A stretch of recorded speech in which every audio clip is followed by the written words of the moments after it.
What's going on, everyone? Welcome to the Thursday, December 14th edition of the NBA Lineup Generator video. I'm your host, Adam Scherer. You can follow me on Twitter at ShipMyMoneyDFS.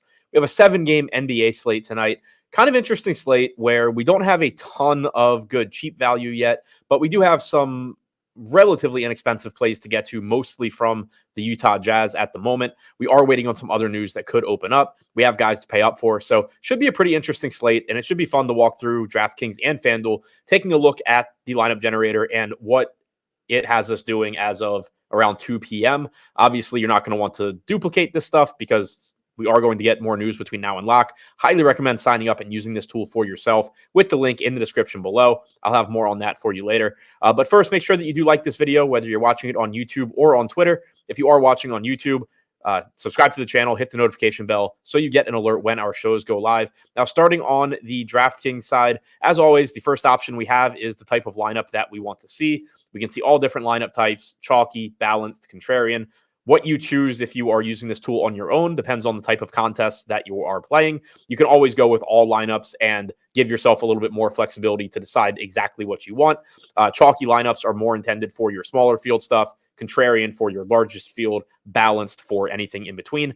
I'm going to go with contrarian for this video. And then you have the option to lock someone into your lineups. I generally don't recommend doing this if you're playing, say, 20 lineups, but if you're playing 1 or 3 and you know you're going to want a specific player in all of those lineups, you can save yourself the time from having to flip through lineups that don't have a player you know you want by just locking them in on this screen. I'm not going to do that for this video, though. And then we get to the next page where you start getting the lineups. And if you're not familiar with the lineup generator, what this is a tool that utilizes our player projections, ownership projections, and simulation models all on the back end. And it simulates this slate thousands and thousands of times and presents you with lineups that project to be profitable in the long run. You then have the ability to scroll through these lineups, select the ones that you like, get rid of the ones that you don't, and use them in your DFS contests. You also have some customization options, one of which are these arrows over here on the right. So when you're looking at this lineup that's presented to you, maybe you're looking at it and there's one player you don't like. Say you don't like Scoot Henderson. You can simply click the arrows here, scroll down to the $5,300 and below players, and replace him with somebody else. So not saying that I do. I don't know why you would, but if you would rather have Brandon Pajemski than Scoot Henderson, you would just simply click the arrows here. And then you're going to have this exact same lineup, but with Pajemski instead of Henderson. So you can customize your lineups that way. If you happen to see a lineup that you really like the way it's built, you like the ownership, you like the general foundation of it, but you really just for one reason or another don't like a specific player, you have that option to customize quickly. You can see the total salary used up here at the top, along with fantasy points and ownership. We have sliding scales down here that show you how your lineup compares in terms of projection and ownership to the alternatives, which is what is really important. And then you have the player data for all of these guys: salary, projection, ownership projection, and all of that. If you like the lineup, you click save. If you don't, you like discard, and you can just keep going through them. Every lineup that's presented to you is a lineup that we project to be profitable over time. So it's just a matter of choosing the ones that you like the most and the ones that give you an exposure, a portfolio of players that you are comfortable with. For this video, I'm going to save the first ones that pop up. And then we can get to the next screen where you can see exactly how much of each player you're getting. You can see we're getting to 60% Scoot Henderson, 60% Kelly Olynyk. Now, Scoot Henderson's an interesting one. We have him projected to go quite a bit under-owned right now. As ownership updates throughout the day, maybe that changes. Maybe the ownership gets more in line with where we have Henderson projected and his chances of being in the optimal lineup. But right now, that's not the case. And so he is showing up a lot. We're getting to a lot of Kelly Olynyk, who looks like one of the better values on the slate at 5,300. Chet Holmgren, 7,400, showing up 50% of the time for us. So those are our three highest exposed guys.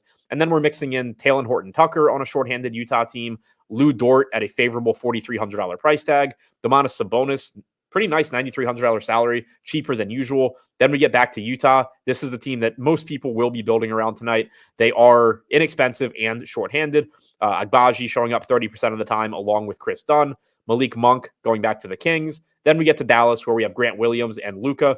We are still waiting on some Dallas news as well, but we know Kyrie Irving will be out, so we should expect Luka to play a ton. Grant Williams should play a lot one way or the other as well, but we are waiting on Derek Jones Jr. news. And then we have Jonathan Kuminga at 5,400 with no Draymond Green tonight.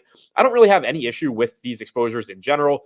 There are a couple of guys that I'd probably be a little bit more comfortable having less of, like a $4,500 Agbaji or Scoot Henderson, who I sort of alluded to before.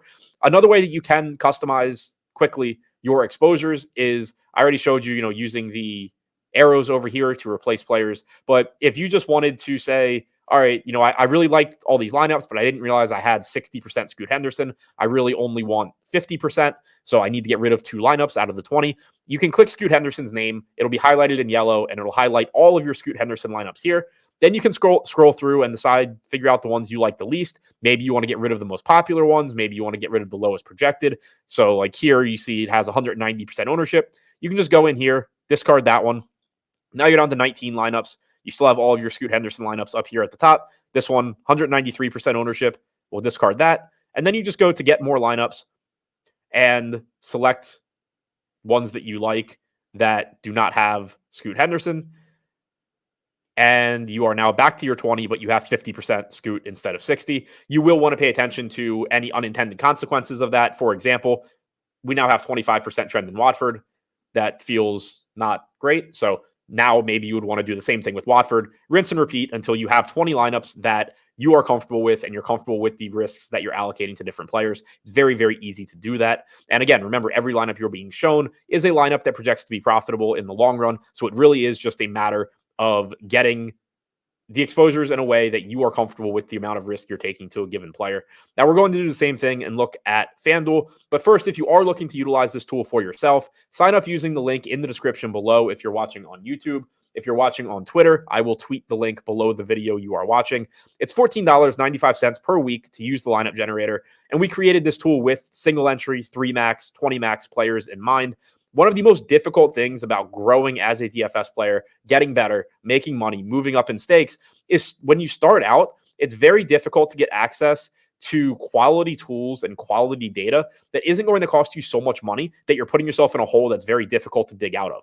If you're playing, say, $20 a night or $40 a night, and you're being asked to put out $200 a month to pay for data to make you better, no matter how good the data you're paying for is, you're very unlikely to consistently profit at that price point. So we created this tool that utilizes our player projections, our simulation models, stuff that you can get full access to for a higher price tag, but it utilizes that stuff and still gives you the end result, gives you some customization options. So it should improve you at a price, should improve your DFS performance rather, at a price that isn't going to be a substantial hurdle, make it really tough for you to make money at lower stakes or single entry or 3 max, whatever it may be. So highly recommend this tool, especially if you are a lower stakes player or a single entry 3 max player. It is perfect for you. Now, starting on or looking at FanDuel rather, going to go with contrarian lineups as well and not lock anybody in, and then just grab the first 20 lineups that pop up over here, and we'll see if things look different than they did on the DraftKings side. Kelly Olynyk once again at the top.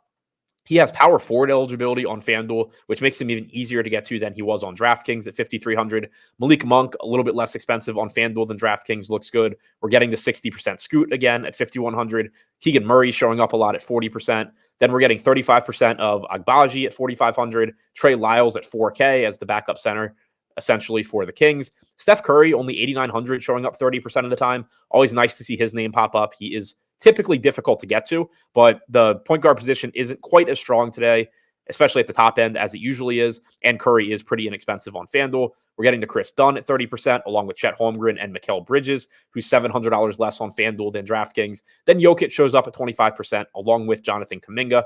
So pretty nice mix of players here. Again, if you wanted less Malik Monk, you can just highlight him and take care of that by deleting lineups and finding new ones. But other than that, that's all I have for you today. Looks like a pretty fun slate. Should be a fun tournament slate. We are still waiting on some news, so certainly keep an eye out for that. And as a reminder, sign up using the link in the description below. Use this tool for yourself with updated ownership, projections, all of that up until lock. Highly recommend checking it out. Other than that, thank you for watching the video, and good luck on your lineups tonight.